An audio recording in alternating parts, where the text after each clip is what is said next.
sehat Ustaz. كيف حالك؟ Masya Allah. الله يحفظك. Mudah-mudahan Ustaz ya. الله يحييكم. تفضل. يا الله. Assalamualaikum warahmatullahi wabarakatuh.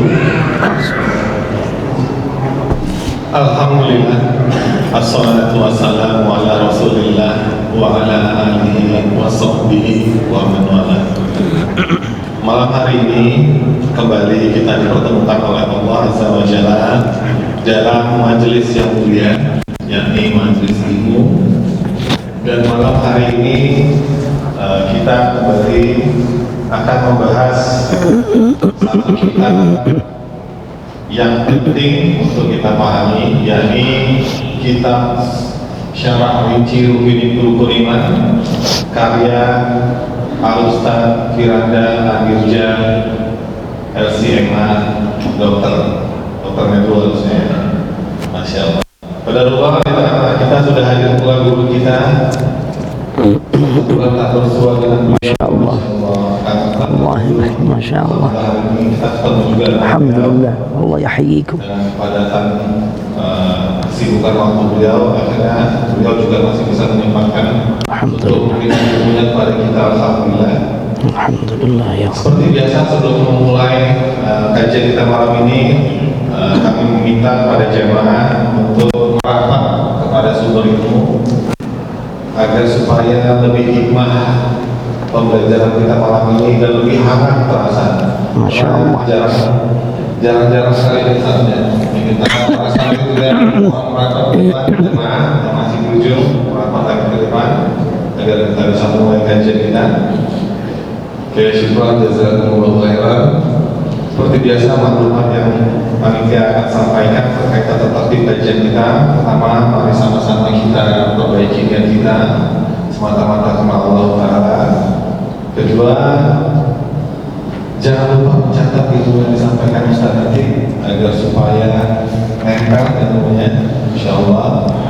Tiga, bagi jamaah yang ingin bertanya, diharapkan bertanya sesuai dengan tema nantinya. Jadi kita tidak lari dari pembahasan dan upayakan satu jamaah pertanyaannya hanya satu pertanyaan saja agar supaya jamaah yang lain kebagian untuk pertanyaannya. Ya, itu saja yang bisa kami sampaikan. Semoga Allah Azza wa Jalla selalu mencurahkan rahmatnya kepada kita semua yang ada Amin ya Allah. hari ini. Amin ya Allah. Dimudahkan kita dalam belajarnya. Dan semoga Allah juga membalas setiap niat dan kebaikan jamaah yang hadir pada malam hari ini. Allahumma amin. Saja. Assalamualaikum warahmatullahi wabarakatuh. Assalamualaikum warahmatullahi wabarakatuh. Allah yahyikum. طيب ما شاء الله. الله يحفظك. طيب. بسم الله. السلام عليكم ورحمة الله وبركاته. إن الحمد لله نحمده ونستعينه ونستغفره ونعوذ بالله من شرور أنفسنا ومن سيئات أعمالنا. من يهد الله فلا مضل له ومن يضلل فلا هادي له. أشهد أن لا إله إلا الله وحده لا شريك له وأشهد أن محمدا عبده ورسوله لا نبي ولا رسول بعده. اللهم صل وسلم على هذا النبي الكريم وعلى آله وأصحابه أجمعين. يا أيها الذين آمنوا اتقوا الله حق تقاته ولا تموتن إلا وأنتم مسلمون. يا أيها الذين آمنوا اتقوا الله وقولوا قولا سديدا يصلح لكم أعمالكم ويغفر لكم ذنوبكم ومن يطع الله ورسوله فقد فاز فوزا عظيما. وبعد، فإن أحسن الكلام كلام الله وخير الهدى هدى محمد صلى الله عليه وآله وسلم وشر الأمور محدثاتها وكل محدثة بدعة وكل بدعة ضلالة وكل ضلالة في النار. أما بعد، أيها الإخوان والأخوات في الله أعزني الله وإياكم. Para ikhwan dan juga akhwat, saudara-saudariku serta para pemirsa yang mengikuti kajian kita di malam hari ini melalui media sosial. Alhamdulillah, kita sangat bersyukur kepada Allah. Kita nggak terasa sekarang sudah memasuki hari atau malam ke-18 di bulan Rajab 1444 Hijriah, yang juga bertepatan dengan tanggal 8 Februari 2023. Bi'aunillahi wa taufiqihi, dengan pertolongan dan juga taufik dari Allah Subhanahu wa taala, kita bisa kembali dikumpulkan di dalam satu perkumpulan atau satu majlis yang penuh dengan kemuliaan. Tidak lain perkumpulan atau majlis tersebut adalah majlis ilmu. Semoga kita berharap dengan kemuliaan majlis ini menjadi salah satu sebab Allah memuliakan jalan kita semua untuk bisa dimasukkan ke dalam syurganya Allah Subhanahu wa taala. Allahumma amin. Mohon maaf, ini suara masih serak-serak lengket, bukan serak-serak basah ya, serak-serak lengket, masya Allah. Tapi mudah-mudahan masih jelas terdengarnya ya. Nah, kita masuk di dalam pembahasan ya, atau kelanjutan pembahasan kitab Syarah Rinci Rukun Iman. Masuk pada ta'riful kitab, definisi Alkitab ya. Pembahasannya terkait dengan al-imanu bil kutub ya, beriman kepada kitab-kitab sucinya Allah. Secara bahasa, arti Alkitab yang terangkai dari 3 huruf kaf, ta, dan ba, itu maknanya ad-dhammu wal jam'u, yang artinya mengumpulkan ya. Jadi banyak kata di dalam bahasa Arab yang tersusun dari 3 huruf ini, kaf, ta, dan ba, yang secara umum itu maknanya mengumpulkan. Contohnya ya, ada kata al-katibah yang di dalam pembahasan sirah an-nabawiyah masuk pada bab al-ghazawat, peperangan yang dialami oleh Nabi bersama para sahabat. Di situ ada istilah al-katibah yang artinya pasukan ya, ya pasukan. Itu arti terjemahannya, al-katibah artinya pasukan. Apa itu pasukan? Tidak lain adalah kumpulan dari banyak prajurit ya, karena tadi setiap kata yang tersusun dari kaf, ta, dan ba itu maknanya ad-dhammu wal jam', mengumpulkan. Makanya kalau ada kata-kata yang kita dapati di dalam bahasa Arab, diantaranya al-katibah, itu kumpulan dari prajurit-prajurit, yang kalau kita terjemahkan tidak lain terjemahan yang pas adalah pasukan. Ada juga kata al-kuttab ya, al-kuttab ini apa artinya? Terjemahannya secara bahasa adalah madrasah ya, tempat berkumpulnya para penuntut ilmu ya. Makanya ada satu sekolah ya dengan nama al-kuttab, itu bermakna al-madrasah ya, kumpulan atau tempat berkumpulnya para penuntut ilmu atau murid. Begitu juga ada kata al-kitab yang artinya buku ya. Kumpulan apa nih? Tidak lain kumpulan dari berbagai macam bab demi bab, pasal demi pasal, perincian demi perincian ya. Taib. Adapun secara istilah Alkitab ya, di sini beliau jelaskan Alkitab adalah kitab atau suhuf. Kalau suhuf itu lembaran demi lembaran yang berisikan kumpulan firman-firman Allah, yang berisikan perkataan Allah yang diturunkan kepada ya Rasul-Rasul Allah. Apakah melalui perantara? Siapa perantaranya yang bertugas menyampaikan firman Allah? Jibril alaihissalam ya, atau tanpa perantara, tidak lain secara langsung ya. Di antaranya tatkala Allah menurunkan Al-Quran, sebagian besar ayatnya disampaikan melalui perantaraan malaikat Jibril. Kisah masyhur wahyu pertama yang Nabi dapatkan sebagai penobatan dirinya menjadi seorang Nabi dan Rasul itu melalui perantara gak? Melalui perantara. Itu malaikat Jibril dalam wujud manusia saat itu menyampaikan 5 ayat pertama surah Al-Alaq. Jadi lewat perantara tuh ya, ketika disampaikan firman Allah ya kepada utusannya, itu kepada Rasul melalui malaikat Jibril ya. Ada juga yang memang secara langsung ya, Bahkan bukan secara langsung, beliau jelaskan dituliskan langsung. Allah tuliskan langsung di dalam lembaran-lembaran seperti Taurat. Masya Allah. Di dalam Al-Quran Allah menjelaskan bagaimana proses Allah turunkan, Allah sampaikan Taurat kepada Nabi Musa alaihissalam. Di dalam surah Al-A'raf, wa katabna lahu fil alwah, ya, dan telah kami tuliskan, katabna, dan kami telah tuliskan. Siapa yang menuliskan? Allah. Ya, telah kami tuliskan untuk Nabi Musa pada alwah, lauh, jamak dari lauh, yaitu lembaran-lembaran. Ya, sebagian ulama tafsir maknai bentuk lembarannya itu dari batu, jemaah. Ya, dari lempengan batu. Masya Allah. Ya, min kulli syai'in maw'izah wa tafsila li kulli syai'in fakhudhna biquwwatin wa'mur qaumaka ya'khudhu bi ahsaniha sa'urikum daral fasiqin. Kata Allah, dan telah kami tuliskan untuk Nabi Musa itu lauh, ya, lauh itu lembaran, yang itu merupakan kitab suci yang Allah amanatkan kepada Nabi Musa, yang namanya adalah Taurat, ya, yang isinya segala sesuatu sebagai bentuk pelajaran dan penjelasan, ya. Maka kata Allah, kami berfirman, berpeganglah kepadanya dengan teguh.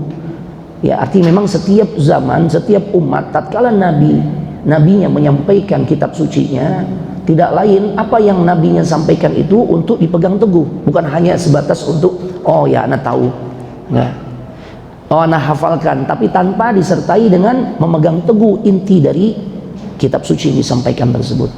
Kita jadikan sebagai panduan hidup, ya, sebagai pedoman hidup. Masya Allah. Taib. Karena di sini pun dikatakan demikian, berpegang teguhlah kepadanya, kepada kitab suci Taurat, ya, dengan penuh keteguhan, ya, dan suruhlah kaummu berpegang kepada perintah-perintah Allah tentunya, ya, dengan sebaik-baiknya. Artinya komitmen mengikuti petunjuk yang ada di dalam kitab suci. Jika dia berupa perintah maka kerjakan, jika berupa larangan maka jauhi. Kata Allah, nanti aku akan memperlihatkan kepadamu negeri orang-orang yang fasik. Masya Allah.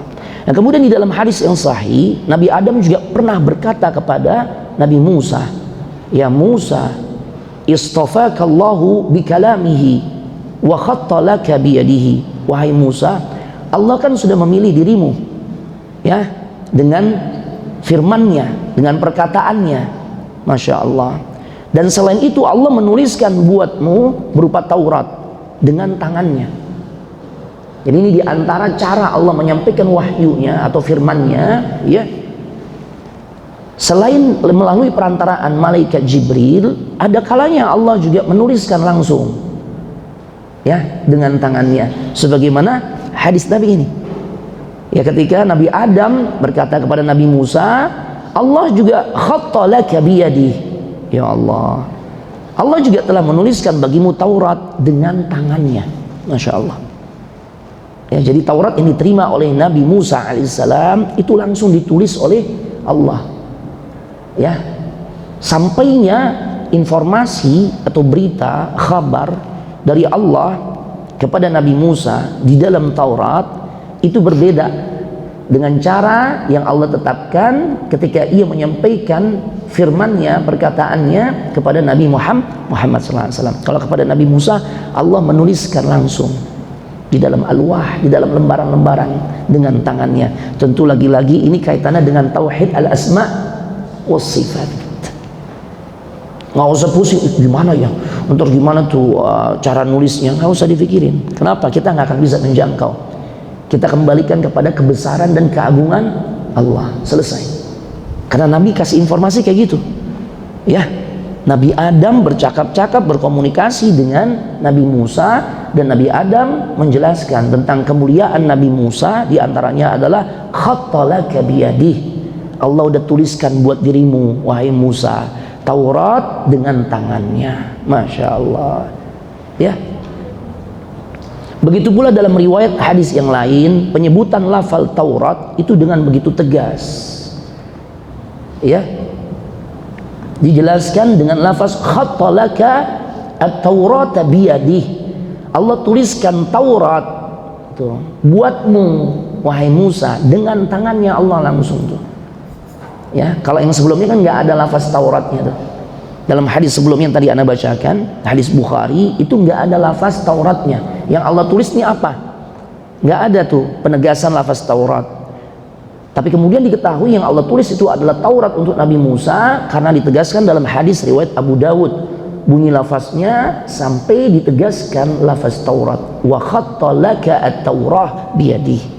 Allah tuliskan Taurat buat engkau ya Musa dengan tangannya. Allahu Akbar. Jadi kita faham ya, cara Allah menyampaikan firman-Nya kepada para utusannya itu berbeda-beda dengan beragam cara. Ini menunjukkan apa? Kekuasaan Allah. Ya, terserah Allah apa yang Allah inginkan. Ya, maka Ia maha berkuasa atas segala sesuatu. La yus'alu amma yaf'alu wa hum yus'alun. Allah nggak ditanya tentang apa yang Dia perbuat. Ya, tapi justru kita yang nanti akan ditanya, dimintai pertanggungjawaban. Jadi nggak perlu kita melampaui batas. Tatkala informasinya berhenti sampai pada titik ini, nggak perlu ngepoin sampai lebih dalam, gitulah. Itu penanya segede apa? Nggak perlu. Ya, nggak akan mampu otak kita menjangkau. Nah, makanya kita kembalikan sesuai dengan keagungan dan kebesaran Allah. Selesai. Enak jemaah, enak. Memahami tauhid dengan kaidah-kaidah seperti ini akan memudahkan kita untuk benar-benar meyakini dan mengimani dengan cara yang benar. Tapi kalau kita selami lebih dalam, masya Allah, ya, maka apa yang terjadi? Otak kita nggak mampu menjangkaunya. Boleh jadi itulah yang dikhawatirkan oleh sebagian orang tua. Nah, kalau belajar agama jangan dalam-dalam deh. Abah Umi khawatir kalau kedalaman nanti koclak gitu. Itu biasanya melampaui batas tuh, melampaui batas. Sampai ingin mau tahu zat Allah, ya nggak mungkin bisa lah jemaah. Ya, kemudian nama-nama Alkitab di sini juga beliau jelaskan. Di antaranya Alkitab, ya, wal kitabil ladzi nazzala ala rasulih, dalam surah An-Nisa ayat 136, dan kitab yang Allah turunkan kepada rasulnya, yaitu kepada Nabi Muhammad. Tidak lain, kitab tersebut adalah Al-Quran. Jadi nama lain dari Alkitab, ya, di antaranya Alkitab. Kemudian nama lainnya juga adalah, ya, Al-Kutub, berarti jamak dari kitab. Ya, ada kalanya Allah menyebutkan tentang kitab sucinya itu dengan sebutan Al-Kutub. Jadi kalau satu atau sesuatu itu memiliki banyak nama, para ulama katakan ini menunjukkan kemuliaan sesuatu tersebut, atau keagungan sesuatu tersebut, atau kedahsyatan sesuatu tersebut. Contohnya hari kiamat punya banyak nama gak? Ya kan? Punya banyak nama. Al-Qari'ah, Al-Haqqah, ya, Yaumuddin, Yaumul Qiyamah, Yaumul Ba'ats, dan sebagainya. Ya, banyaknya nama yang dimiliki oleh hari yang nanti pasti akan kita hadapi, itu tidak lain menunjukkan kedahsyatan hari tersebut. Ya, demikian. Begitu juga Alkitab, sesuatu yang wajib kita imani dari 6 pokok rukun iman. Ya, ternyata kitab ini memiliki banyak sebutan. Selain Alkitab itu sendiri, sebutan yang lain yang Allah sebutkan dalam Al-Quran tidak lain adalah Al-Kutub, fiha kutubun qayyimah. Dalam surah Al-Baqarah ayat 3, di dalamnya terdapat kitab-kitab yang sangat bernilai, sangat berharga. Masya Allah. Nama lainnya tidak lain adalah As-Suhuf, ya, Suhufi Ibrahim wa Musa. Kita sering dengar kapan nih? Di hari Jumat. Kemudian juga ayat ini akrab kita baca di saat sholat witir, disunahkan, ya, membaca surah Al-A'la, ya, surah Al-A'la, Suhufi Ibrahim wa Musa, ya, lembaran-lembaran yang Allah turunkan kepada Ibrahim dan juga Nabi Musa. Masya Allah. Kemudian yang keempat, ya, nama lain dari Alkitab adalah Az-Zubur, wa innahu lafi zuburil awwalin, ya, Di dalam surah Asy-Syu'ara, beda ya antara Asy-Syu'ara dengan Asy-Syura. Kalau Asy-Syu'ara artinya apa? Para penyair. Tapi kalau Asy-Syura apa? Antum ingin menentukan nih, tadi ikhwan yang datang nih mau ngelamar anak kita nih, ini pas apa enggak ya? Ya kemudian antum ngobrol sama istri, ini gimana nih mah? Itu apa tuh? Musyawarah. Itu Asy-Syura, musyawarah ya. Nah, di sini dalam surah Asy-Syu'ara ya, yang artinya tadi ayatnya sudah Anda sebutkan, sesungguhnya yang demikian itu terdapat pada kitab-kitab orang-orang terdahulu. Az-Zubur bermakna Alkitab. Ya, jadi banyak sebutan untuk kata Alkitab yang semakna dengannya. Nah, lafaz Al-Quran dan juga Az-Zabur terkadang beliau katakan datang dalam lafaz tunggal atau mufrad, atau dalam bahasa Inggris disebut singular gitu ya. Dan maksudnya adalah kitab tertentu, tidak lain Al-Quran ya, kitab yang Allah turunkan kepada Nabi kita Muhammad SAW. Dan juga Az-Zabur ini adalah kitab suci yang Allah turunkan kepada Nabi Daud. Jadi kalau bentuknya itu bentuk singular, bentuk mufrad, maka maknanya tidak lain kembali kepada ya Al-Quran yang diturunkan kepada Nabi Muhammad atau Zabur yang diturunkan kepada Nabi Daud. Akan tetapi terkadang ya maksudnya juga beda. Ya nanti kita dapatkan dari dalil-dalil yang ditampilkan atau dinukil oleh ya guru kita ini, ya Ustaz Firanda hafizahullah taala wa ra'ah. Ya. Terkadang maksudnya ya ketika Allah menyebutkan dengan lafaz Al-Quran ataupun Az-Zabur, ini menunjukkan jenis kitab atau mengungkapkan kitab suci yang lain selain Al-Quran dan juga Zabur.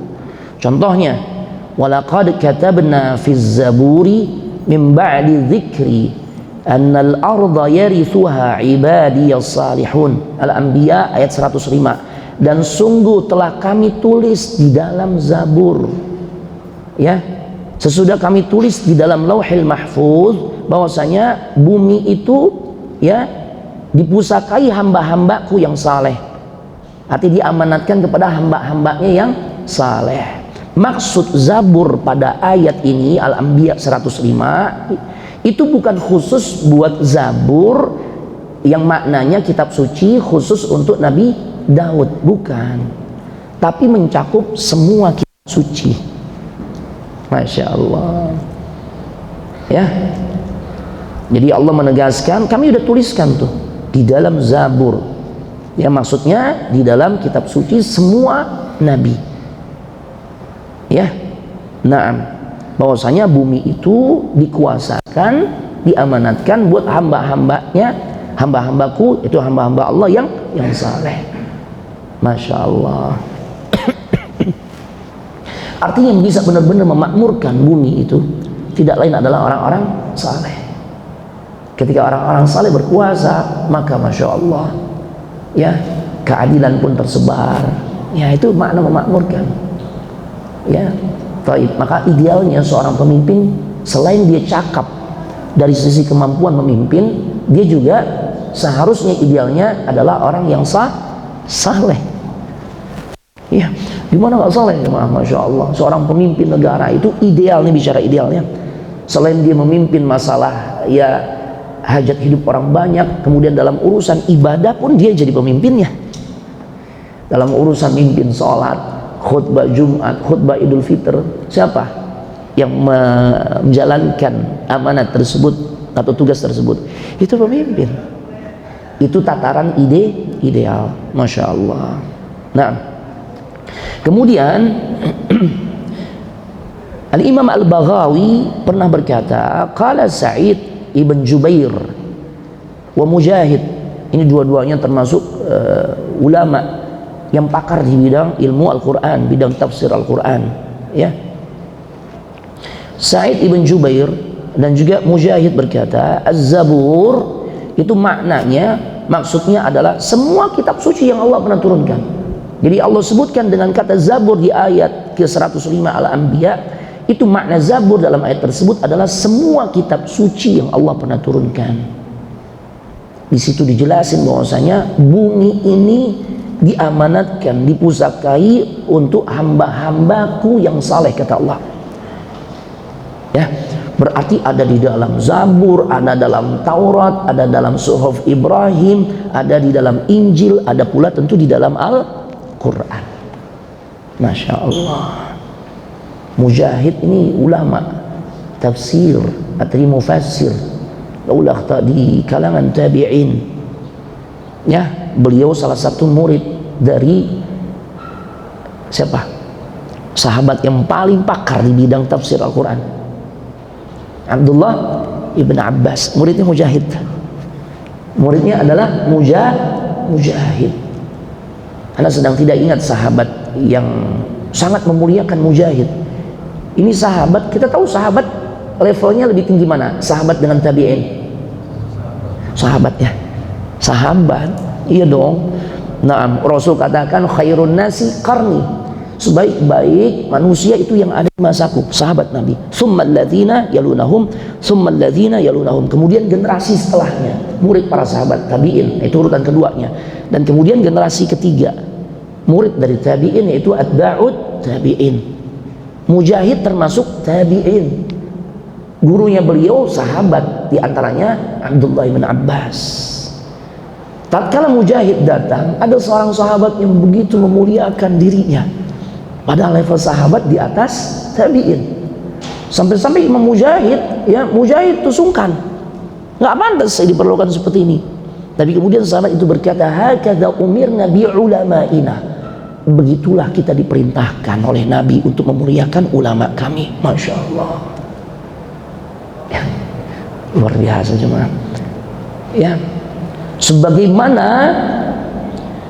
Abdullah ibn Abbas, ya, tatkala datang Zaid ibn Thabit, Masya Allah, kita tahu Abdullah ibn Abbas bagaimana mulianya dia, ya, orang yang paling jago tentang tafsir Al-Quran, termasuk Ahlul Bait gak? Warga Nabi gak? Iya, warga Nabi. Bapaknya siapa? Al-Abbas ibn Abdul Muttalib, sepupuan dengan Nabi, Ahlul Bait. Nasabnya nasab mulia, keilmuannya rujukan umat. Tapi di saat beliau ketemu Zaid ibn Thabit, sahabat juga, cuma nggak Ahlul Bait, apa yang terjadi? Abdullah bin Abbas markirin kendaraannya, ya, Zaid ibn Thabit yang saat itu menunggangi onta. Pijakan kaki, ya, buat penunggang onta tuh disiapin biar Abdullah bin Abbas tuh naiknya gampang, dipegangin. Sampai Abdullah ibn Abbas, sampai Zaid ibn Thabit mengatakan, da'hu ya bin ammi Rasulillah. Tinggalkan, jangan begitu, wahai anaknya, wahai putranya paman Nabi. Jangan kau perlakukan aku kayak gitu. Engkau nih sepupunya Nabi nih, ya, putranya pamannya Nabi nih, orang spesial. Aku nggak mau perlakuan seperti itu. Apa kata Abdullah bin Abbas? Tetap lo lakukan apa? Hakadha umirna bi ulama'ina. Karena seperti itulah kita diperintahkan memuliakan ulama kami. Masya Allah, ya, luar biasa. Atau ini ada kaitan dengan Mujahid. Mujahid itu murid dari Abdullah bin Abbas. Nah, kenapa sahabat tadi memuliakan Mujahid yang hanya levelnya adalah seorang tabi'in? Karena sahabat ini faham Mujahid ini adalah seorang yang mewarisi ilmunya Abdullah ibn Abbas, karena beliau adalah muridnya Abdullah ibn Abbas. Allahu Akbar. Ya. Adapun tadi kenapa dimuliakan begitu luar biasa Zaid ibn Thabit? Karena Zaid ibn Thabit punya andil besar terhadap kitab suci Al-Quran. Dia adalah penulis yang yang Abu Bakar percayakan tuh. Rasul juga percayakan, Abu Bakar percayakan, Utsman ibn Affan juga percayakan untuk menjadi penulis mushaf Al-Quran. Allahu Akbar. Adapun Ibnu Abbas dan Imam Ad-Dhahhak berpendapat bahwasanya yang dimaksud dengan Az-Zabur dalam ayat ini adalah At-Taurat, ya, sesuai dengan sabda Nabi, khuffifa ala Dawud alaihi salam Al-Quran, ya, fakana ya'muru bidawabihi fatusraj fayaqra'ul Qur'ana qabla an tusraja dawabuhu. Ya. Di dalam hadis Bukhari di sini dijelaskan diringankan bagi Daud alaihissalam untuk membaca Al-Qur'an. Maka beliau perintahkan untuk disiapkan tunggangannya, lalu diletakkan pelana di atasnya. Maka ia pun selesai membaca Al-Qur'an sebelum diletakkan pelana di atas tunggangannya. Yang dimaksudkan Al-Qur'an pada hadis ini adalah kitab suci yang Allah turunkan kepada Daud. Masya Allah. Jadi dalam hadis ini penyebutan Al-Quran itu maknanya adalah untuk Zabur. Jadi kadang-kala digunakan ya untuk menyebutkan kitab suci yang lain. Masya Allah. Baik. Al-Imam Ibnu Qayyim berkata, fa inna lafdhat Taurati wal Injil wal Zaburi wal Qur'ani yuradu bihi al-kutub al-ma'nawiyah taratan. Ya, sesungguhnya lafaz Taurat, Injil, Zabur dan Al-Quran terkadang maksudnya adalah itu kitab-kitab suci yang tertentu. Ya, wa yuradu bihi al-jinsu taratan. Namun terkadang maksudnya adalah jenis kitab suci. Naam. Ya, fa yu'abbiru bi lafdzil Qur'ani 'anil Zaburi wa bi lafdzit Taurati 'anil Injili wa 'anil Qur'ani aidan. Terkadang lafaz Al-Quran digunakan untuk mengungkapkan kitab suci Zabur, ya, atau kadang disebut Zabur tapi maksudnya adalah Al-Quran, begitu jemaah. Dan digunakan lafaz Taurat tapi maksudnya untuk mengungkapkan Injil, dan terkadang untuk mengungkapkan Al-Quran. Artinya apa? Di sini kita paham semua nama-nama tersebut merupakan kitab suci Allah Subhanahu wa Ta'ala. Kemudian bagaimana sih proses turunnya kitab suci? Pertama, berkaitan dengan proses turunnya kitab suci kepada hamba-hamba Allah pilihannya, itu pada Rasulnya. Yang pertama, firman Allah itu nggak terbatas jemaah. Ya, perkataan Allah, firman Allah itu nggak ada batasannya. Dalilnya apa? Ada di dalam Al-Quran surah Luqman ayat 27. Walau annama fil ardi min syajaratin aqlamun wal bahru yamudduhu min ba'dihi sab'atu abhur ma nafidat kalimatullah innallaha azizun hakim. Ya, yang artinya, dan kalaulah di bumi ini semua pohon yang ada, kita tahu bagaimana banyaknya pohon-pohon yang ada di muka bumi ya. Di Indonesia aja gimana, banyak banget ya. Karena kita ya negeri yang memang kaya akan hutan. Ya. Ini Allah katakan yang ada di bumi, pohon-pohon yang ada di bumi itu dijadiin pena. Allahu Akbar. Kemudian lautan dijadikan sebagai tintanya. Subhanallah. Ditambah lagi dengan 7 lautan berikutnya. Ya Allah. Padahal kita tahu ya lautan itu kan lebih mendominasi permukaan bumi ini ya dibandingkan daratan kan. Artinya laut lebih luas dibandingkan daratan. Sekiranya ya laut yang katanya menguasai 2/3 dari muka bumi ini itu dijadikan sebagai tintanya, bahkan ditambah 7 lagi itu 7 lautan lagi, maka sungguh nggak akan bisa pernah menulis dan tidak akan pernah bisa menuliskan semua firman-firman Allah. Allahu Akbar. Artinya apa? Ya, firman Allah itu sangat banyak, tidak terbatas. Adapun yang termaktub, yang tertulis di dalam Al-Quran, di dalam Zabur, di dalam Taurat, di dalam Injil, di dalam suhufnya, itu hanya sebagian dari firman-firmannya. Adapun kalau secara keseluruhan firman Allah enggak terbatas, ghairu mahdud. Ya. Bahkan sampai diibaratkan semua pohon yang ada di bumi dijadikan pena, kemudian lautan dijadikan tintanya, ditambah 7 lautan lagi untuk menuliskan firman-firman Allah, nggak akan pernah bisa. Sesungguhnya Allah Maha Perkasa lagi Maha Bijaksana. Masya Allah. Begitu pula di dalam surah Al-Kahfi, qul law kana al-bahru midadan li kalimati rabbi lanafidal bahru qabla an tanfada kalimatu rabbi walau ji'na bimithlihi madada. Katakanlah, kalaulah lautan ini dijadiin tinta untuk nuliskan kalimat-kalimat Allah, perkataan Allah, maka sungguh lautan itu akan habis sebelum kalimat Allah itu selesai ditulis. Ya Allah. Demikian juga seandainya kami datangin lagi laut-laut yang semisalnya, akan habis juga, tapi belum juga habis kalimat Allah dituliskan. Jadi kita faham firman Allah tidak terbatas. Berarti yang kita baca di dalam Al-Quran itu berisikan hanya sebagian firman Allah. Sebagian firman Allah saja sudah sangat membuat kita takjub dengan segala macam keistimewaannya. Allahu Akbar. Yang kedua, kitab suci itu bukanlah semua firman Allah. Itu tadi, ini kaitannya dengan yang pertama. Ya, jadi jangan kita menganggap pokoknya semua firman Allah itu sudah dibukukan di dalam Al-Quran. Enggak. Ada juga yang tidak terbukukan di dalam Al-Quran. Ya, tayyib. Nah, karena ada yang memang secara langsung Allah sampaikan kepada hamba-hamba pilihannya. Di antaranya kepada Nabi Musa. Allah pernah berbicara langsung kan kepada Nabi Musa.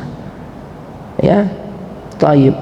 Nah, kitab suci yang Allah turunkan kepada para rasulnya jumlahnya banyak, jemaah. Adapun yang kita ketahui, yang kabarnya, beritanya sampai kepada kita, ya di antaranya 5 itu. Ya, Suhuf Ibrahim. Kemudian apalagi? Taurat untuk Nabi Musa, Zabur kepada Nabi Dawud, Injil kepada Nabi Isa, Al-Quran kepada Nabi kita Muhammad sallallahu alaihi wasallam. Itu yang kabarnya sampai kepada kita. Adapun yang sebenarnya kitab suci yang Allah turunkan itu sangatlah banyak. Ya. Nah, kemudian bagaimana proses turunnya wahyu? Nah, sampai kepada para nabi dengan 2 cara. Pertama melalui perantaraan Jibril, tadi Anu sudah sampaikan di awal. Kedua tanpa perantara. Ya, tidak lain Allah langsung sampaikan kepada rasulnya.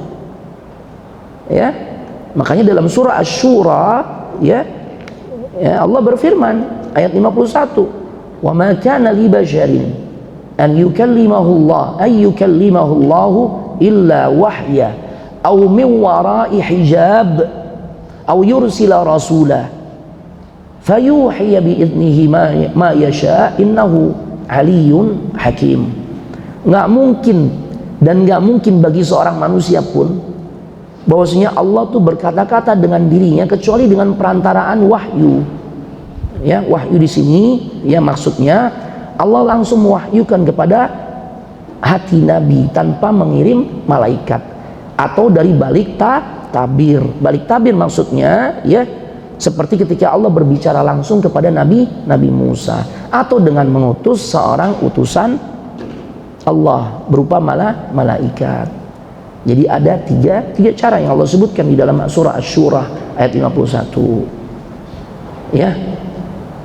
Kalau melalui perantara malaikat Jibril, nah Allah berfirman itu dengan suara yang didengar oleh Jibril. Jadi Allah sampaikan kepada Jibril, Jibril mendengar dan kemudian secara estafet Jibril menyampaikan kepada utusan Allah, kepada para rasulnya. Itu jemaah. Ya. Kemudian bahasanya gimana nih? Ya sesuai kehendak Allah. Ada kalanya ada dengan bahasa Ibrani, bahasa Suryani, atau bahasa Arab, ataupun bahasa-bahasa lainnya. Ya, Masya Allah. Mungkin kita bertanya kenapa nggak bahasa Jawa, bahasa Indonesia, bahasa Minang gitu ya? Enggak. Karena memang nabi-nabi yang Allah utus tuh nggak ada yang di sini cuma. Kan? Nggak ada yang di sini. Kecuali kalau memang rujukannya ada kitab yang nyeleneh tuh, tulisan seorang penulis buku jejak-jejak kenabian di Nusantara. Subhanallah. Di antaranya dia sampaikan Sabak itu bukan di Yaman. Ya. Itu kan jejak kenabian ya. negeri Saba. Di antaranya ya cerita tentang yang berkaitan dengan cerita Nabi siapa tuh? Negeri Saba. Sulaiman gitu ya. Itu bukan di Yaman. Nabi Sulaiman kan di Palestina ya, Baitul Maqdis. Sedangkan penguasa Saba ya itu di Yaman. Nah, bukan di Yaman, tapi di Indonesia, Nusantara. Di mana itu?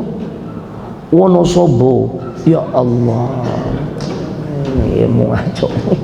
Cocokologi ya. Wonosobo. Sobonya itu ya Allah ya Rahman. Itu terjadi ya Pak. Ya Allah. Ya. Nah, makanya sesuai kehendak Allah. Ya, sesuai dengan kehendak Allah, kitab suci yang pernah Allah turunkan kepada para rasulnya itu dengan bahasa yang beragam, sesuai dengan di mana ya Allah mengutus rasulnya tersebut. Makanya ada yang berasal, ada yang ya pakai bahasa Ibrani, bahasa Suryani, bahasa Arab dan sebagainya. Ya, ini yang kaitannya dengan la yus'alu amma yaf'alu wa hum yus'alun. Allah nggak ditanya tentang apa yang diperbuat. Maka sesuai sekehendaknya Allah. Allah mau turunkan dengan bahasa apa? Sesuai dengan kehendak Allah.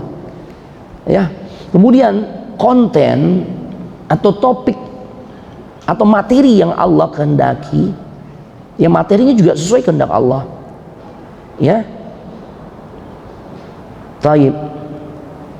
Di satu kesempatan Allah menyampaikan materi tertentu, di lain waktu Allah sampaikan dengan materi yang berbeda lagi. Itu juga sesuai kehendak Allah.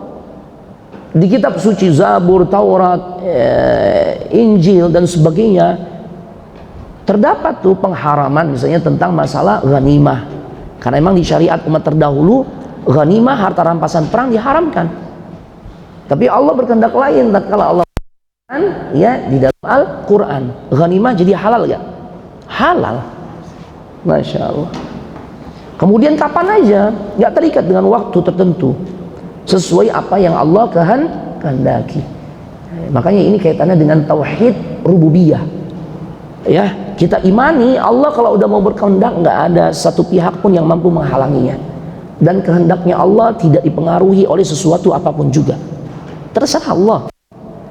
Ya, makanya ya kadangkala Rasul menerima wahyu di saat lagi ya berbicara dengan sahabatnya, ya yang saat itu sahabat bersentuhan tubuhnya dengan tubuhnya Nabi, dia merasakan sesuatu yang sangat berat.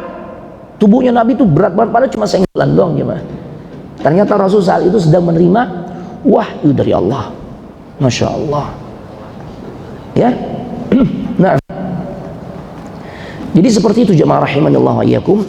Tatkala firman yang Allah sampaikan, firman Allah yang ia sampaikan kepada Rasul itu melalui malaikat Jibril, perantara malaikat Jibril, tentu ya suara Allah ketika menyampaikan itu didengar oleh Jibril. Selanjutnya Jibril menukilkan kepada para rasulnya, ya apa yang ia dengar dari Allah tentang firman-Nya disampaikan kepada makhluknya tanpa dikurangi, tanpa ditambahin. Ini menunjukkan malaikat khususnya Jibril adalah makhluk yang sangat amanah. Tapi ada nih satu kelompok manusia yang sangat lancang, yang jadi musuhnya Jibril karena dia anggap Jibril ini berkhianat. Ya Allah ya Rahman. Makanya dia jadi musuhnya. Jibril jadi musuhnya mereka. Golongan siapa tuh? Ada dua golongan. Siapa? Hah? Syiah, benar. Satu lagi dedengkotnya Syiah, sumber rujukannya Syiah, yang banyak kesamaan antara ajaran Syiah dengan ajaran agama ini, Yahudi. Ya. Karena itu tuh yang bikin orang Yahudi tatkala ngajukan pertanyaan kepada Nabi Muhammad, kalau ente bisa jawab maka saya akan ikut masuk ke dalam Islam. Nabi jelasin banyak hal tentang masalah pembuahan, tentang masalah apa lagi itu, diantaranya makanan yang diharamkan Allah kepada Nabi Yakub, ya bapak moyangnya kaum Bani Israel. Kan Israel itu penisbatannya kepada Nabi Yakub. Mereka tanya tuh, Mereka sengaja ngetes kalau ini benar-benar nabi, dia pasti bisa jawab gitu loh. Apa makanan minuman yang diharamkan oleh Israel, yaitu Nabi Yakub, setelah sebelumnya ia menghalalkannya, bahkan menjadi makanan minuman kesukaannya. Tapi saat tatkala dia mendapatkan ujian sakit, penyakitnya itu adalah irqun nasa. Ada yang tahu irqun nasa atau irqun nisa? Bisa dibaca dengan bikasrin nun atau bifathin nun, memfathahkan nun atau mengkasarkan nun. Tahu gak penyakit yang pernah dialami oleh Nabi Yakub, sampai-sampai beliau bernazar, kalau Allah sembuhkan penyakitku, maka aku akan haramkan makanan kesukaanku dan minuman kesukaanku. Makanan kesukaannya itu adalah daging onta, minuman kesukaannya susu onta. Nabi jawab tuh, penyakit yang dialami oleh Nabi Yakub, irqun nasa, syaraf kejepit. Ada yang punya penyakit itu? Dan obatnya apa? Nabi kasih solusi itu. Nabi kasih terapi untuk syaraf kejepit. Ekor kambing, kambing domba, sampai detail banget tuh. Jenisnya domba yang warnanya aswad, warna hitam, tidak gede, nggak kegedean, nggak juga kekecilan. Ya, dibagi 3 bagian, dijadiin kaldu, masya Allah, dikonsumsi sebelum makan dan sebelum tidur. Wah, masya Allah. Khususnya sebelum makan ya, di pagi hari dijadiin sop.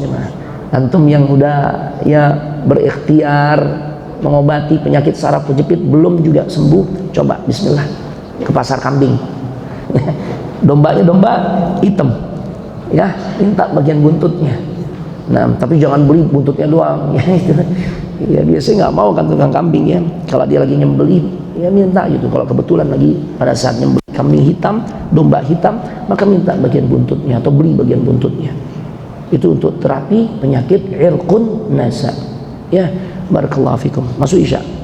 Baik, kita lanjut setelah melaksanakan sholat Isya. Assalamualaikum warahmatullahi wabarakatuh.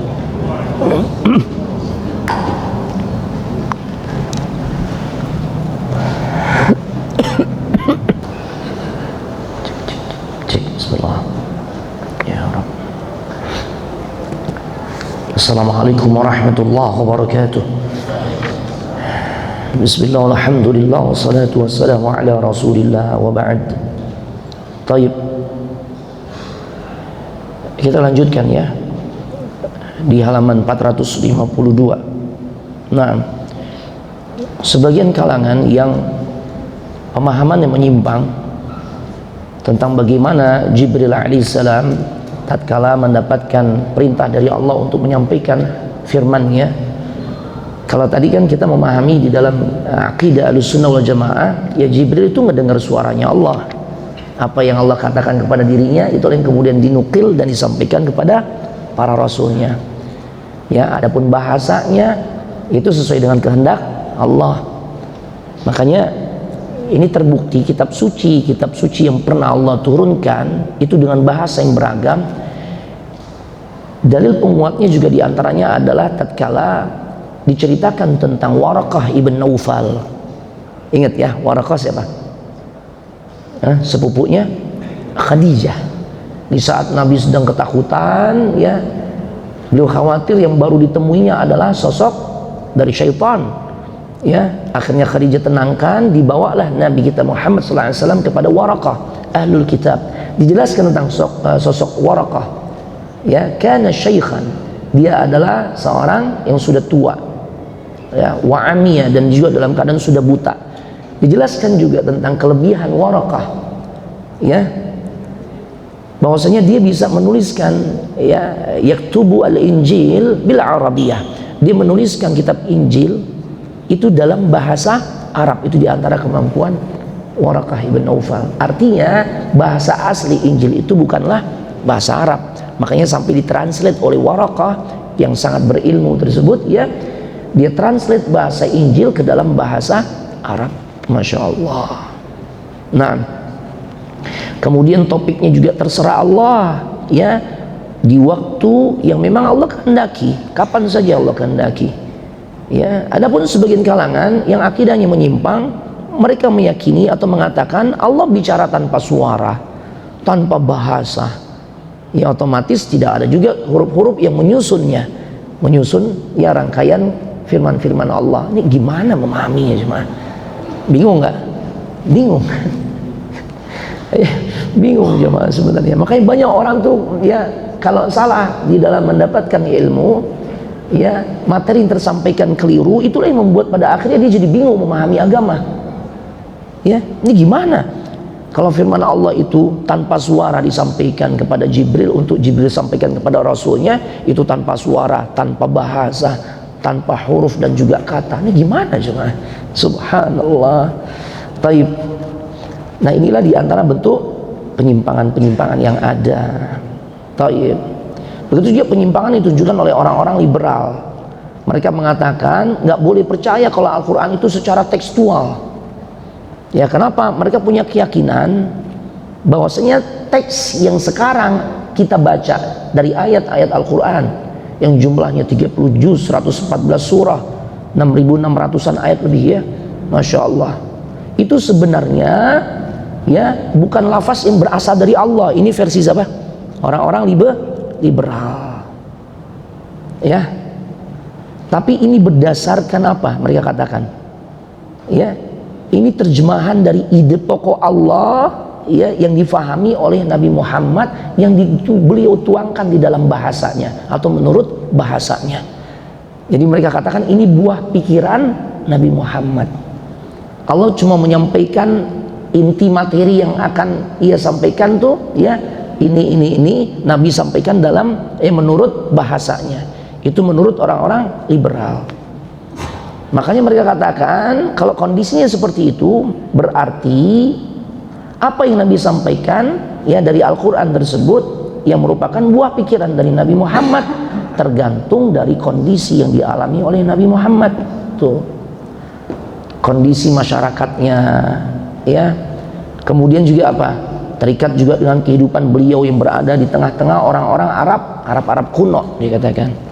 Makanya kalau Al-Quran sekarang difahami secara tekstual apa adanya sebagaimana yang tertulis di dalam mushaf yang kita baca, itu udah nggak relevan. Itulah kemudian kesesatan berikutnya yang mereka hembuskan, yang mereka sampaikan. Makanya Al-Quran sekarang ini jangan difahami tekstual. Kenapa? Kalau tekstual nggak relevan lagi, nggak sesuai dengan kondisi kita. Karena dulu yang Nabi hadapi orang-orang Arab kuno, Baduy. Kita ini udah modern. Makanya lahirlah produk-produk orang-orang liberal seperti apa?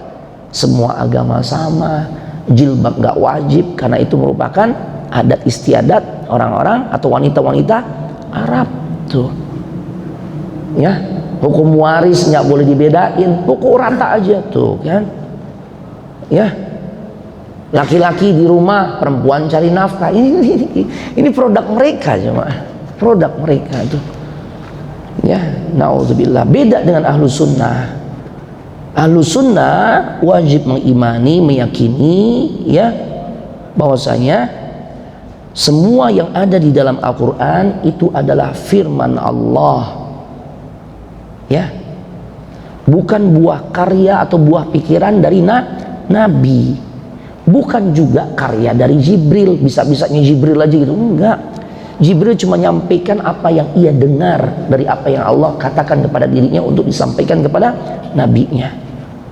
Ya, jadi diawali Allah berbicara. Ya, yang kemudian pada akhirnya ketika tersampaikan kepada para utusannya, ada yang kemudian dibukukan. Ya, Masya Allah. Taib. Maka kemudian para ulama juga ngebahas tuh antara perbedaan Al-Quran. Terus gimana nih perbedaan antara Al-Quran, antara hadis dan juga hadis qudsi. Di sini jelaskan kalau Al-Quran lafal dan maknanya itu datang dari siapa? Allah. Sebagai sebuah mukjizat. Ya, fungsi Jibril hanya menukil saja apa yang ia dengar dari Allah. Makanya Jibril juga disebut sebagai utusan Allah. Ya, karena tugasnya menyampaikan firman Allah tanpa mengubahnya sedikit pun. Nah, kalau hadis qudsi maknanya datang dari Allah, lafaznya dari Nabi Muhammad Tuh, sallallahu alaihi wasallam. Ya, makanya kadangkala ada orang yang sangat fasih kemampuan berbahasa Arabnya, dia tatkala menyampaikan hadis qudsi boleh ya dengan redaksi yang maknanya sama, sekalipun penyampaiannya redaksinya berbeda. Nah, taib. Nah, adapun Al-Qur'an harus sesuai lafalnya ya dan juga maknanya. Makanya ada kesalahan sebut satu huruf, satu harakat, rame gak? Rame. Ada reaksi gak? Ada reaksi. Tadi salah baca Ustaz. Tuh. Kenapa? Ini kitab suci. Ya, lafalnya datang dari Allah, maknanya pun terlebih jelas datang dari Allah. Adapun hadis qudsi, maknanya dari Allah, adapun lafalnya itu datang dari Nabi Muhammad SAW. Ya, namun demikian sekalipun lafalnya dari Nabi Muhammad, ya, namun disandarkan itu sebagai firman Allah. Ya, taib. Nah, beda dengan hadis yang biasa. Kalau hadis biasa, lafalnya dari Nabi Muhammad jelas, maknanya dari Allah. Nah, bedanya dengan hadis qudsi apa? Pada hadis yang biasa ini, bukan hadis qudsi, Rasul nggak pernah menyandarkan ini sebagai firman Allah. Makanya adab kita kan tatkala menyampaikan hadis qudsi, ya, bahwasanya lafaz ini datang dari Nabi Muhammad, dari Nabi sallallahu alaihi wasallam, ya, di mana Allah berfirman. Tuh. Ya, di mana Allah berfirman. Naam. Jadi demikian Bapak Ibu jemaah sekalian, semoga dimuliakan oleh Allah Subhanahu wa taala. Sebagai penutup, Ana ingin sampaikan materi tentang apa sih kita isi atau konten kandungan dari kitab-kitab suci tersebut. Ya. Taib, secara umum kandungan semua kitab suci itu sepakat di dalam satu permasalahan, yaitu masalah tauhid. Ya, sepakat di dalam beberapa persoalan. Pertama masalah tauhid, itu paling pokok. Yang kedua tentang masalah akhlak. Di semua kitab suci yang pernah Allah turunkan itu juga membicarakan tentang masalah akhlak. Ya. Kemudian yang ketiga, ya, itu tentang perkara kebenaran datangnya hari kiamat. Nah, jadi tiga pokok ajaran ini, tauhidkah, akhlak, atau kebenaran tentang datangnya kiamat, disepakati oleh semua agama dan dibawa atau disampaikan oleh semua rasul. Sebagaimana perkataan penjelasan dari Al-Imam Ibnul Qayyim Al-Jauziyah. Ya, Al-Imam Ibnul Qayyim Al-Jauziyah. Nah, yang beda itu apanya? Syariat. Konten tentang masalah syariat. Ya, syariat itu apa sih? Syariat itu maksudnya adalah perincian tentang masalah hukum-hukum agama. Itu beda. Ya, itu beda. Nah, ya di antaranya itu kan ghanimah di masa ya umat-umat terdahulu, ya, di ajaran nabi-nabi terdahulu sebelum Nabi Muhammad diharamkan, tapi di ajaran Al-Quran, ya, dalam ajaran Islam ghanimah dihalalkan. Ya, konsep bersuci umat terdahulu kaum Bani Israel, kalau pakaian terkena najis, ini bagian pakaian kita nih, ya, ada yang terkena najis. Kalau kita kan umat Nabi Muhammad, di dalam ajaran Islam cukup dibersihkan kan dengan air sampai hilang zat najisnya. Kalau syariat umat Nabi atau kaum Bani Israel itu nggak gitu. Syariatnya Nabi Musa nggak gitu. Tapi harus diapain? Dibuang. Berarti bisnis apa yang paling bagus, paling cerah prospeknya di masa Nabi Musa? Bisnis pakaian. Kena najis buang, tak boleh dicuci. Ya, berarti bisnis pakaian itu paling prospek ya, paling prospek. Masya Allah, berbeda ya dalam perincian masalah hukum.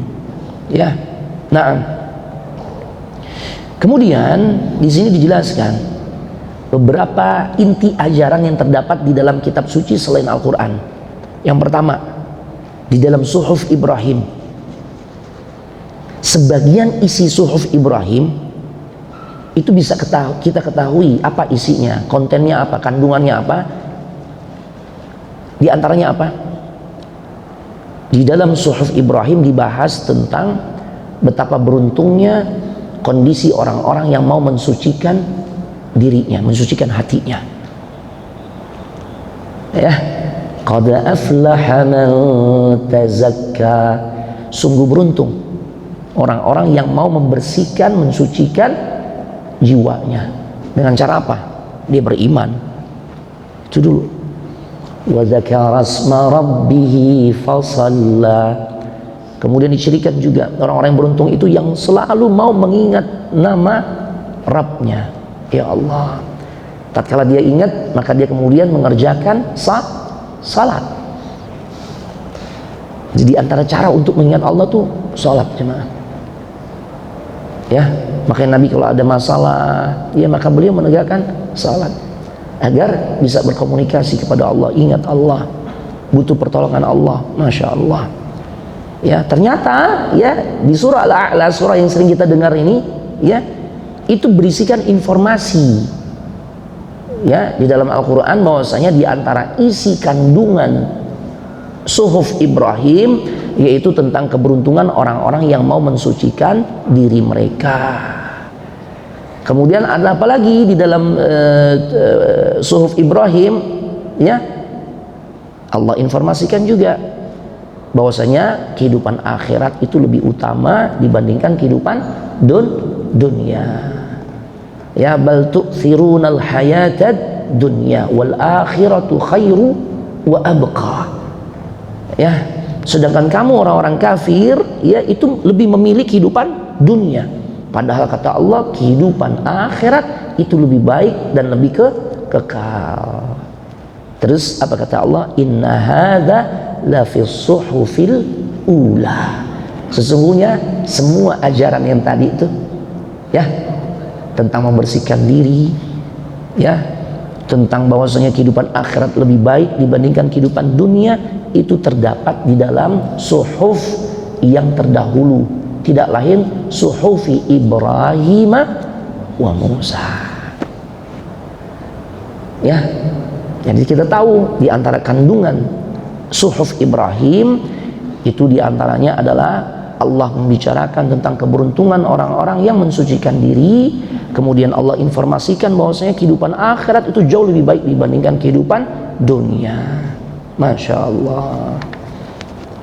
Hanya sebatas itu aja udah. Kenapa? Ya karena memang informasi yang kita dapat tentang masalah Suhuf Ibrahim sebatas itu.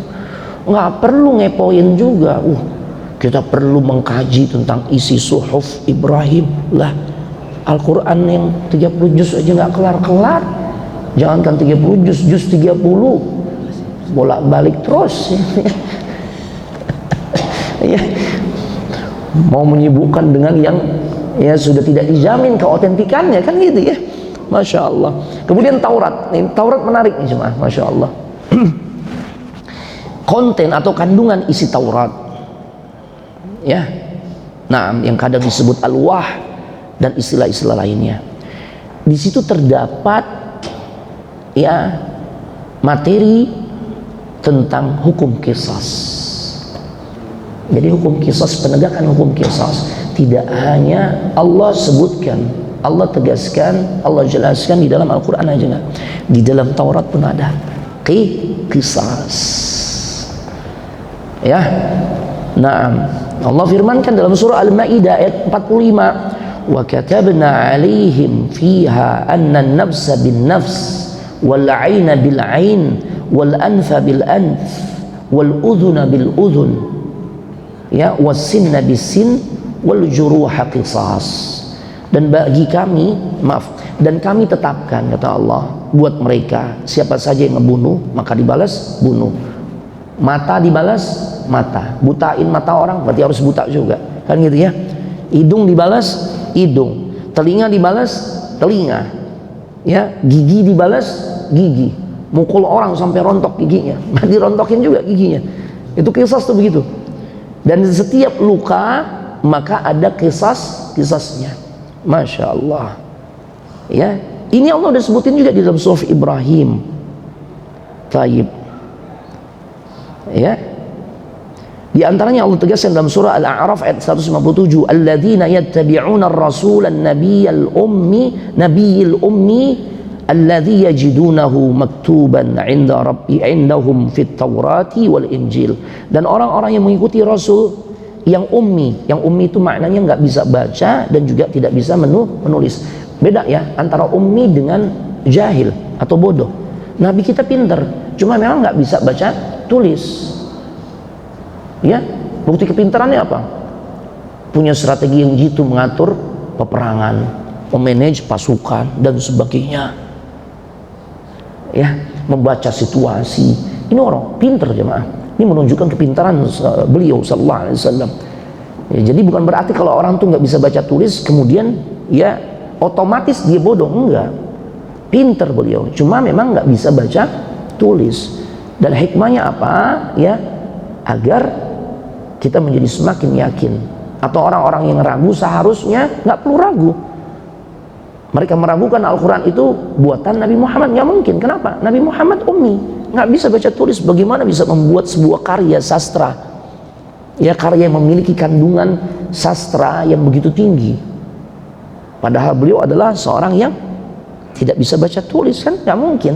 Itu diantara hikmahnya. Nah. Dan orang-orang yang mengikuti Rasul yang ummi, nggak bisa baca dan nggak bisa menulis, yang mereka dapati tertulis di sisi mereka di dalam Taurat dan juga ada di dalam Injil. Ya. Kemudian di dalam Taurat juga terdapat penyebutan sahabat Nabi. Masya Allah, ini menunjukkan makana atau ketinggian kedudukan para sahabat. Sampai sahabat itu udah disebutin di dalam Taurat. Subhanallah. Ya. Di dalam Al-Quran dalilnya adalah surah Al-Fat ayat 29, Muhammadur Rasulullah. Muhammad itu tidak lain adalah utusan Allah. Walladzina ma'ahu asyidda'u 'alal kuffar ruhama'u bainahum. Dan orang-orang yang bersama dirinya tidak lain para sahabat. Mereka itu karakternya tegas, keras kepada orang-orang kafir. Ruhama'u bainahum, tapi saling menyayangi sesama kaum muslimin. Tuh, ini kita mau kaum muslimin galak sama orang muslim bermesraan. Bukan berarti juga kita perangi mereka, itu enggak. Cuma kadang-kala ini salah penempatan, ya. Kemudian tarahum ruk'an sujjadan yabtaghuna fadlan minallahi wa ridwana. Ya, engkau melihat mereka selalu rukuk dan sujud. Mereka berharap keutamaan dari Allah dan keridhaan darinya pula. Nah, bagaimana ciri mereka? Simahum fi wujuhihim min athari sujud. Ciri mereka ada pada wajah-wajah mereka, ya, bekas-bekas sujud. Ya. Naam. Dzalika mathaluhum fit Taurati wa mathaluhum fil Injil. Ya, demikianlah permisalan mereka, gambaran tentang kondisi sahabat yang terdapat di dalam Taurat. Berarti di dalam Taurat sudah dijelasin tentang kondisi sahabat Nabi.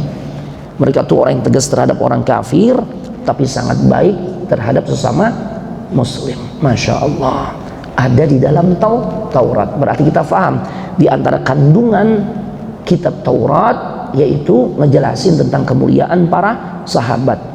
Ya. Kemudian apalagi kandungan yang terdapat di dalam Taurat yang dijelaskan di dalam nas, di dalam hadis ataupun di dalam Al-Quran. Nah, di dalam hadis dijelasin di Taurat juga ada syariat rajam. Nah, ini ada sesuatu yang menarik jemaah. Ya. Di dalam Taurat terdapat syariat rajam. Nah, ya, rajam itu apa sih? Sebuah hukumannya yang berat bagi pelaku zina, tapi pelakunya udah nikah, udah ngerasain enaknya berjima dengan pasangan yang halal, masih juga tuh cari tempat yang haram. Makanya pantas kalau kemudian hukuman yang ditegakkan tuh berat, rajam, ditimpukin sampai mati jemaah. Ya Allah, di Taurat ada, cuma ini pula yang kemudian didustakan oleh siapa? Siapa yang mendustakan hukum rajam yang sebenarnya terdapat dalam Taurat? Yahudi. Kitab sucinya sendiri pun didustakan oleh mereka. Ini benar-benar golongan yang paling kebangetan ya, paling keras kepala, paling ingkar janji, paling tukang ngibul. Ini. Itu yang mengungkap itu siapa? Orang Yahudi juga, yang kemudian dapat hidayah masuk ke dalam Islam. Siapa beliau? Yang kemudian menjadi sahabat Nabi. Abdullah bin Salam. Dia cerita, kaumku adalah kaum yang paling suka ngibul ya Rasul. Sampai kata Abdullah bin Salam, silakan anda buktikan ya Rasul. Kamu tanya atau kirim utusan, nanya tentang diriku. Ya, nanti setelah mereka menceritakan tentang aku akan muncul mengucapkan syahadat di depan mereka. Akhirnya dalam satu riwayat Nabi nanya langsung ke mereka, bagaimana menurut kalian tentang seseorang yang bernama Abdullah bin Salam? Ya, bagaimana komentar kalian tentang dirinya? Dia ada termasuk bagian dari kalian kan? Apa kata mereka? Wah, dia adalah orang yang paling baik dari orang tua yang paling baik. Dia adalah orang yang paling faqih, afqah, paling mendalam ilmunya dari orang tua yang juga sangat alim. Dia adalah orang yang paling afdal dari orang tua yang juga sangat afdal. Masya Allah. Dia puji setinggi langit. Mereka puji Abdullah bin Salam setinggi langit. Kemudian Nabi katakan, gimana kira-kira menurut kalian kalau orang yang kalian sangat muliakan ini masuk Islam, mengikuti ajaranku? Apa kata mereka? Kita berlindung kepada Allah dari perkara demikian. Atau bahasa bebasnya, jangan sampai kejadian kayak begitu. Gak lama kemudian apa? Abdullah bin Salam keluar menghadapi mereka. Di hadapan mereka kemudian beliau bersyahadat, asyhadu an la ilaha illallah wa asyhadu anna Muhammadar Rasulullah. Apa kata orang-orang Yahudi? Ini orang seburuk-buruknya manusia di kalangan kami. Lihat, tukang ngibul, ngibulnya kontan jemaah, langsung dia dustakan tuh. Saat itu juga nggak pakai mikir-mikir tuh. Yang awalnya dia puji setinggi langit, saat itu juga ketika dia lihat, dia saksikan, dia dengar, mereka lihat, mereka saksikan Abdullah bin Salam, pemuka agama mereka, masuk Islam, mereka langsung dustakan. Ini orang seburuk-buruknya orang di tengah-tengah kami. Ya Allah, kata Abdullah bin Salam, lihat ya Rasul, tuh, apa yang saya katakan benar kan? Subhanallah. Kemudian Rasul nanya, ini riwayat terakhir sebagai penutup ya. Annal Yahuda ja'u ila Rasulillah sallallahu alaihi wasallam. Satu kali orang-orang Yahudi datang kepada Rasul sallallahu alaihi wasallam. Mereka curhat. Apa curhatan mereka? Mereka nyampein ada seorang laki-laki dari kalangan mereka dan wanita yang sebenarnya belum nikah tapi mereka berzina. Melakukan perzinahan. Ya Allah. Ya. Mereka datang tuh untuk mencari solusi. Ini gimana nih? Ya, gimana seharusnya kami lakukan? Atau hukuman apa yang harus kami terima? Karena kami memang melakukan perzinahan. Lalu Rasulullah SAW bertanya kepada mereka, "Ma tajiduna fit Taurati fi sya'nir rajam?" Nabi jawab dengan tegas. Nabi jelasin secara tegas. Apa yang kalian dapetin dalam kitab Taurat yang kalian imani berkaitan tentang permasalahan rajam? Karena kan di dalam Al-Quran dijelaskan tentang rajam kan. Yahudi tanya, kalian dapat tiga di dalam Taurat tentang hukum rajam? Ya, apa yang mereka katakan? Mereka mulai itu bohong jemaah, tukang ngibul mereka jemaah.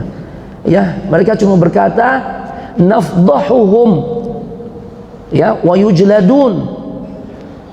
Nggak ada rajam, nggak ada.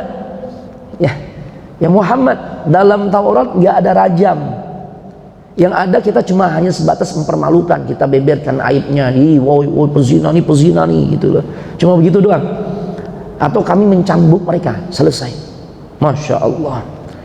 Wa qala Abdullah ibn Salam. Abdullah ibn Salam dengar nih. Ya, ini kan kiainya mereka nih, ustadznya mereka ya. Maka langsung komentar Abdullah bin Salam di hadapan mereka, kadzabtum, kalian dusta lagi nih. Tuh, kata Abdullah bin Salam, kalian dusta nih. Ya, inna fiha rajam, karena sesungguhnya di dalam Taurat ada rajam. Maka Abdullah bin Salam perintahkan kepada orang-orang Yahudi, fa'atau bit Taurah, ya, fanasharuha. Maka diperintahkan oleh Abdullah bin Salam, bawa Taurat, hadirkan, datangkan Taurat. Ya, karena sesungguhnya di dalam Taurat terdapat tentang hukum rajam bagi pelaku zina. Kalian udah dusta. Maka akhirnya mereka pun menghadirkan kitab Taurat dan mereka pun membacanya. Ya Allah. Nah, disinilah mereka berdusta lagi jemaah. Dan cara dustanya kebangetan banget. Faqara'a qablaha wa ma ba'daha. Dibaca tuh Taurat. Ya, misalnya Taurat nih. Mereka posisikan begini nih. Dibaca sebelumnya, kata-kata sebelumnya ya di dalam Taurat, dibaca setelahnya. Tapi ada yang ditutupin pakai tangannya. Tuh, nggak ada keterangan tentang rajam di dalam Taurat. Yang dihadapin tuh Abdullah bin Salam, orang yang pakar tentang Taurat. Apa kata Abdullah bin Salam? Irfa' yadak, angkat tangan ente. Masya Allah. Akhirnya dia angkat tangannya, baca lagi. Akhirnya mereka berkata, atau yang membaca berkata, ya benar, fa inna fiha ayat rajam. Ya Allah, iya benarnya ada rajamnya itu, subhanallah. Bohong gimana? Emang hobi yang ngibul. Ya, jadi ngibul itu mereka yakini sebagai sebuah bagian dari syariat. Makanya anak katakan sangat mirip dengan Syiah Rafidhah. Ya, dengan akidah taqiyah. Ya, ngibul itu bagian dari ajaran agama mereka. Mirip ya. Syiah kan begitu, taqiyah. Ya Allah, ya. Jadi itulah kebohongan atau kedustaan orang-orang Yahudi tatkala menyembunyikan hukum-hukum Allah yang sebenarnya terdapat di dalam Taurat, khususnya terkait dengan masalah hukum rajam. Ditutupin pakai tangannya, ya, ditutupin nih. Saya baca nih ya, tuh, masya Allah.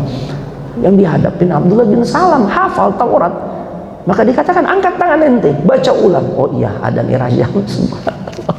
Ya, baik, barakallahu fikum. Ya, ini bisa anda sampaikan. Tafadhal jika ada pertanyaan. Tafadhal. Antum, setelah itu Bapak. Malaikat yang menyampaikan wahyu. Naam. Selain Jibril, siapa lagi malaikat yang menjelaskan yang terkandung dalam surat Al-Salat ayat 2. Al-Mulkiya dzikra. Naam. Malaikat. Naam. Tapi kan bukan Jibril itu. Taib. Wallahu ta'ala alam. Butuh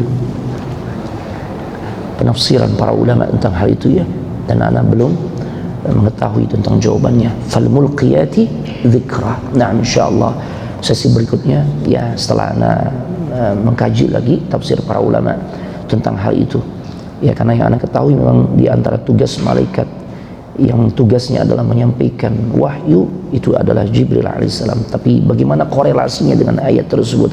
Barakallahu fikum. Ada yang lain? Fadhal, Bapak. Waalaikumsalam warahmatullahi wabarakatuh.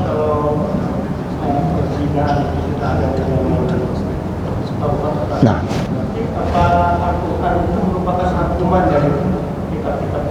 barakallahu fik. Yang pertama, yang kedua, kitab yang diturunkan Allah kepada Nabi dan Rasul itu banyak sekali. Dan yang di bawah itu adalah apakah di kalimat dua syahadat itu ada tidak dulu?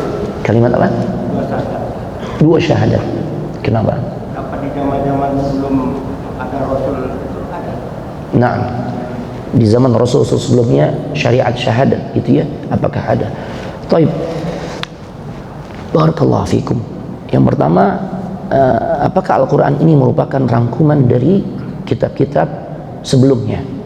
Nah, tidak hanya sebatas rangkuman, bahkan Al-Quran itu adalah ya pelengkap dari kitab-kitab sebelumnya.